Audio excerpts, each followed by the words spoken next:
دوستو، آپ جب کبھی ایڈولف ہٹلر کا نام سنتے یا پڑھتے ہیں تو آپ کے ذہن میں کیا خیال آتا ہے؟ سب سے پہلے ان کے بارے میں دھماکے، جنگ اور نفرت وغیرہ، کیونکہ ہمیں یہی چیزیں بتائی گئی ہیں ان کے بارے میں۔ لیکن کیا آپ نے کبھی سوچا کہ ان کی زندگی کا کوئی اور رخ بھی ہو سکتا ہے یا نہیں؟ مطلب کبھی انہوں نے کسی سے کوئی محبت یا پیار کیا یا نہیں؟ ان کی زندگی کا کوئی نرم گوشہ وغیرہ؟ اگر آپ اس کے بارے میں جانتے تو ٹھیک، نہیں تو آج کی اس ویڈیو میں ان کی داستان محبت آپ کو سناتے ہیں، جو انہوں نے ہمیشہ لوگوں سے چھپائے رکھی، یعنی مخفی رکھی۔ اور جس خاتون کے ساتھ ان کا تعلق تھا، اس خاتون کا نام تھا ایوا براؤن، اور آج ہمارا موضوع گفتگو یہی خاتون اور ان کا ہٹلر سے تعلق ہے۔ ایوا براؤن 6 فروری 1912 کو جرمن شہر میونخ میں ایک عیسائی خاندان میں پیدا ہوئی تھیں۔ ان کے والد کا نام مسٹر فٹس تھا، جو کہ سرکاری اسکول میں ٹیچر تھے۔ 3 بہنوں میں یہ دوسرے نمبر پر تھیں، اور ان کی ابتدائی اسکولنگ ایک عیسائی اسکول لیکیوم میں ہوئی، جہاں انہوں نے ریاضی اور سائنس کے مضامین پڑھے تھے۔ 1921 میں ان کے والدین میں علیحدگی ہو گئی تھی، لیکن معاشی مشکلات کی وجہ سے اگلے ہی سال دوبارہ یہ جوڑا ری یونائٹ ہو گیا۔ اس کے علاوہ ہمیں ایوا براؤن کے بچپن کے بارے میں کوئی خاص معلومات میسر نہیں ہیں۔ 1929 میں ایوا نے ہینریچ ہیفمین کے اسٹوڈیو میں بطور سیلز کلرک اور ان کی ذاتی اسسٹنٹ کے طور پر جاب کرنا شروع کر دی۔ ہیفمین ہٹلر کے انتہائی قریبی ساتھیوں میں سے ایک تھے اور فوٹوگرافی ان کا پیشہ تھا، اسی لیے یہ ہٹلر اور ان کی نازی پارٹی کے آفیشیل فوٹوگرافر تھے۔ یہیں انہی کے اسٹوڈیو میں ایوا اور ہٹلر کی ملاقات ہوئی، جو آگے چل کر دیرینہ دوستی اور پھر محبت میں بدل گئی۔ ہٹلر اس وقت 40 جبکہ ایوا 17 سال کی تھیں۔ خوبصورت مسکراہٹ اور جاذب نظر شخصیت والی اس لڑکی نے ہٹلر کو بہت جلد متاثر کر لیا، اور یہ زیادہ تر وقت ہٹلر کے دیے گئے اپارٹمنٹ میں گزارتی تھیں۔ 1931 تک ان کا تعلق خاصا گہرا ہو چکا تھا، لیکن ہٹلر نے اپنا یہ تعلق ابھی تک کسی پر ظاہر نہیں کیا تھا۔ 18 ستمبر 1931 کو ہٹلر کی ایک بھتیجی جس کا نام گیلی راؤٹی تھا، اس نے خود کو گولی مار کر خودکشی کر لی، جس کے بعد براؤن کے لیے مزید راستے کھل گئے اور وہ مکمل طور پر ہٹلر کے ساتھ رہنے لگیں۔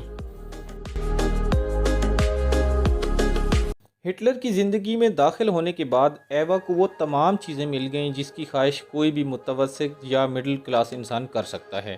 ہٹلر نے اس کو میونخ شہر میں مہنگے اور پوش علاقوں میں اپارٹمنٹس خرید کر دیے۔ 1933 میں جب ہٹلر نے اوبرسلزبرگ کے پہاڑی علاقے میں اپنا ویکیشن ہاؤس خریدا تو ایوا بھی وہیں منتقل ہو گئی اور ہٹلر کے ساتھ رہنے لگی۔ جنگ کے بعد ہوفمین اپنی یادداشتوں میں لکھتے ہیں کہ ان دونوں کی شامیں اکثر چائے اور شراب پینے میں گزرتی تھیں۔ ایوا کو کھیل، تیراکی اور کپڑوں کا بھرپور شوق تھا۔ وہ اکثر اپنے رشتہ داروں اور دوستوں کی پارٹیز وغیرہ بھی کیا کرتی تھی، اور ہٹلر بھی ان پر فدا ہو کر رہ گئے تھے۔ ایک اور تاریخ دان کا کہنا ہے کہ ایوا کا ہٹلر کی سیاسی یا فوجی زندگی میں عمل دخل بہت کم تھا، اور وہ اکثر اس طرح کی میٹنگز میں ان کے ساتھ موجود نہیں ہوتی تھیں۔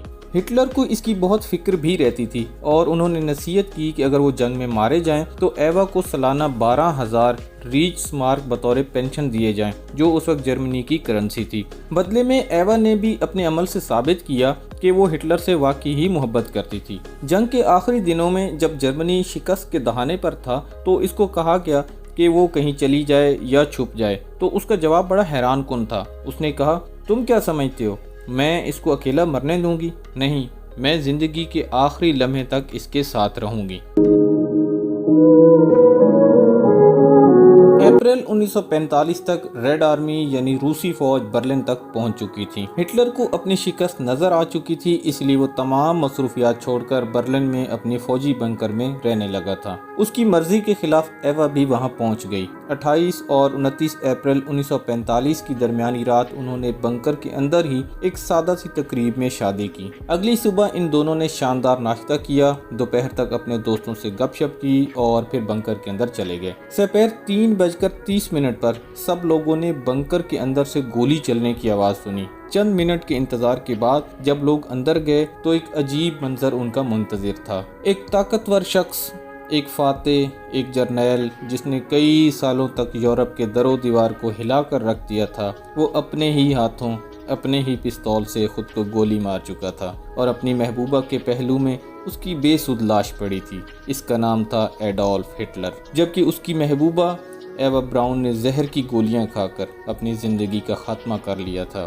یوں اس محبت کا انجام ایک دردناک انداز میں ہوا اور بعد میں اس سے بھی زیادہ دردناک انداز میں ان کی لاشوں کو جلا کر اسی بنکر کے سامنے باغیچے میں دفن کر دیا گیا۔